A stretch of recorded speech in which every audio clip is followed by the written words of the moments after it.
guys, maupo tayo. Interview. Okay. So, for those of you guys na hindi pa ako kilala, syempre, my name is Nicole. I am a realtor here in the Philippines. Basically, hawak ko naman buong Luzon.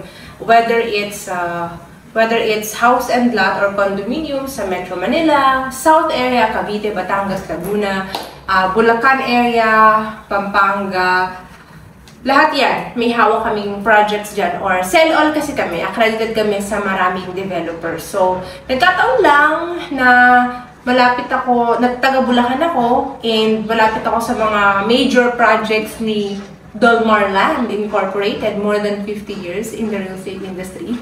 Kaya naman sila yung naging top-selling projects ko. Kasi nga, syempre, doon ako nakatira malapit, so mas nakikita ko yung pag-boom ng kanilang mga housing projects. Sa Bulacan pa lang, madami na siyang mga existing projects na more than 2 decades or so na may talagang may community na, for example, yung sa Lomantegato, yung dito sa may San Vicente na Golden Hills, tapos ito ring Bella Vista, and then yung pinakabagong place selling naman sa Legacia Baliwag, diba? You can name it. Yan yung mga pag-house and lot. And Dolmar Land also has condominium sa Pasig area naman. Kasi nga, more than 50 years na sila, so marami na talaga, diba? Yan. Ito guys, ano naman tayo? Just sharing some information with you guys, o diba? I just wanna share with you why I invested in Dolmar Land projects, okay? So, I am a realtor, yes, but at the same time, I'm also an investor.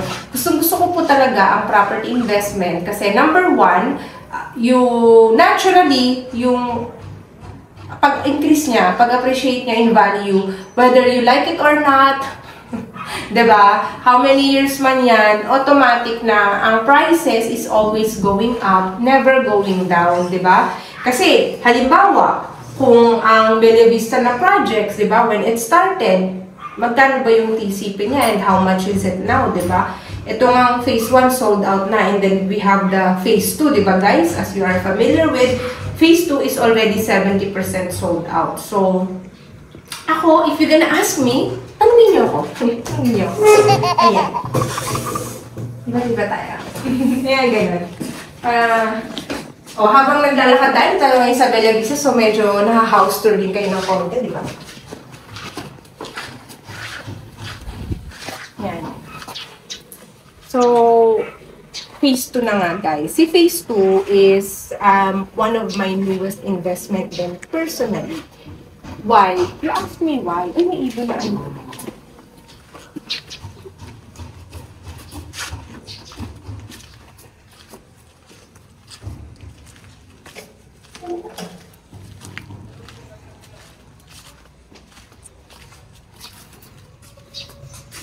Ang Bella Vista, guys, ay may phase 1, may phase 2. Meron din siyang dalawang amenity area. So, dalawa yung swimming pool niya. Kung bakit dito ako nag-invest, kung tatanungin niyo ako, diba? Is number 1 kasi familiarity. So, familiar ako sa area. Ang San Vicente Santa Maria ay boundary lamang or katabi lamang ng Luzon, San Jose del Monte. And I've been here since grade 3. Malalaman niyo na yung age ko, diba? More than 2 decades na rin naman ako nakatira sa Bulacan.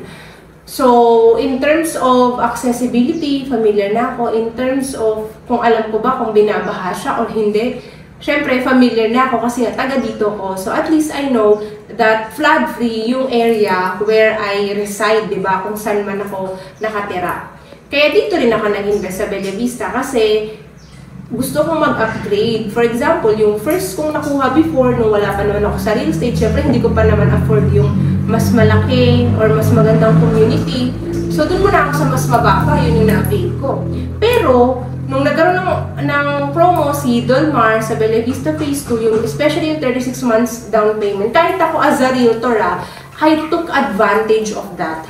And then ngayon, ang maganda, in-extend nila siya hanggang end of August. So, every day, merong certain blocks na pwede mong ma-avail yung 36 months equity, 0% interest for 36 months until end of August lang yon. So, na-avail ko yun sa phase 2, di ba? I already grabbed the opportunity kasi nga, namili na kagad ako ng slot na gusto ko, yung malaking lote. Kasi pag dinivide mo sa 36 months, ang baba nun. Alam nyo, pag nag-invest kayo sa real estate, guys, ang isipin nyo, you are buying time. It's not, don't even look at the total contract price. Look at how much time you have na pwede kang magbayad ng walang interest, which is 36 months, in short, 3 years. Compare sa 24 months, 2 years. Ako hindi ako nagmamadali, I have a house. So, advantage siya sa mga katulad ko na hindi naman talaga nagmamadali. Kaya, pre-selling yung gusto. Mag-appreciate na siya in value. Bumili pa ako ng time. I'm buying time. Kasi sa 3 years na yan, I have time to make sure na makapag-cash out pa ako ng mas malaki kay developer. Instead na mag-loan ako ng 4M or something, ang gusto ko, 2M or less lang yung ilo-loan ko. So, talagang malaki pa yung ika-cash out ko. Yun pa yung plano ko.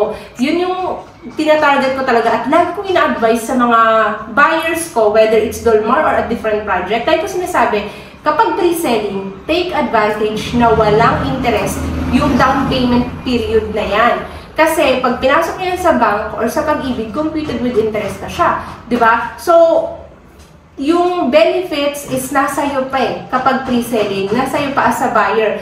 Kung kaya mo pang dagdagan, mag-top up, mag-cash out within that 24 months, within that 36 months, it's a very big advantage for you. So, yun yung parang ine-emphasize ko na talaga na I really hope more and more Filipinos ma-take advantage nila yung kahalagahan ng pre-selling. Na walang interest, you are buying time. Time talaga yung binibili mo. Actually, you're buying time.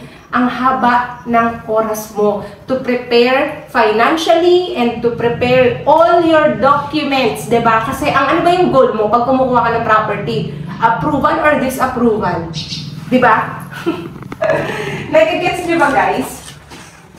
We all want approval. Diba? Approval sa financing na inaapalayan natin, whether it's bank or Pag-ibig. Kaya when you are getting a property na pre-selling, ang haba ng time mo para mapaliit pa yung loanable amount, ang haba ng time mo to prepare all the necessary documents. So, don't blame anyone kapag ikaw ay masyado kang complacent or di mo inintindi yung, syempre, it's your responsibility when you purchase a property. Dapat alam mo na obligation mo yan, duty mo yan, na every month ito yung binabayaran mong down payment. When you have extra, you would want to pay higher kay developer kasi may goal ka. Pag wala kang goal, mahirap, walang mangyayari. Kung baga pag may mga extra money ka, gagamitin mo lang siya sa ibang bagay, hindi mo naiisip na, ibabawas ito sa down payment ko. Actually, the reason why I'm able to have different, different, kasi iba-iba naman yung ano ko meron akong horizontal, tsaka meron din akong vertical investment. The reason kung bakit ko siya na-manage, kasi nga, puro pre-selling yung kinukuha ko. Yun po yung technique. Pre-selling talaga. You are buying time. So guys, kung katulad ko, gusto mo rin mag-upgrade. For example, first home investment mo to, edi okay, good for you, congratulations. Pero kung ikaw naman may existing residence ka na, pero naliligtan ka sa tinitiran mo ngayon, condo man yan, or townhouse, or maliit lang na row house, or whatever. And then, capable ka na, di ba? Huwag mong i-deprive yung sarili mo sa mas malaking bahay. Sa pag-upgrade, sa pag-scale, kasi deserve mo rin naman yan. And in the future, marami ka pang pwedeng gawin sa extra lot mo kapag kayong kinukuha mong bahay ay single attached. Yun yung kahalagahan ng pag-invest sa single attached compare sa townhouse lang, di ba? Kasi nga, pag single attached, mas malaki yung lot area talaga, guys. Yung opportunity is mas malawak yung pwede mong magawa in the future. Kaya, that's the reason why I invested in Dolmar Land Projects at kung bakit pre-selling yung pinili ko. Di ba, guys? So, kung ikaw, ngayon, nagdadalawang isip ka pa, pero you need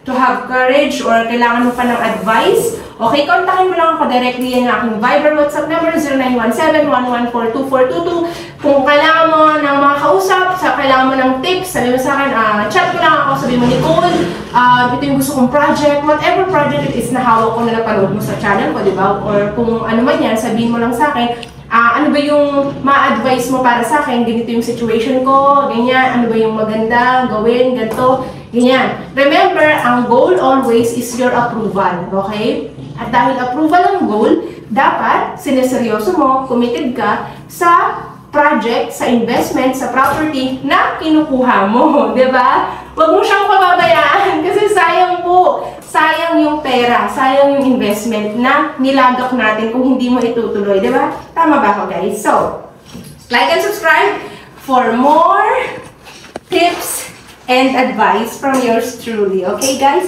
I hope to see you all soon and thank you for watching. Lahat tayo sa labas para makita niyo yung community dito quickly.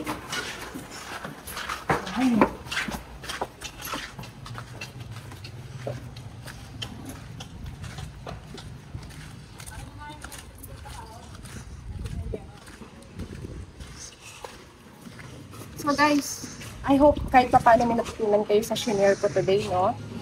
Kahalagahan ng pre-selling. So, take advantage of pre-selling opportunity. I hope to see you. Thank you.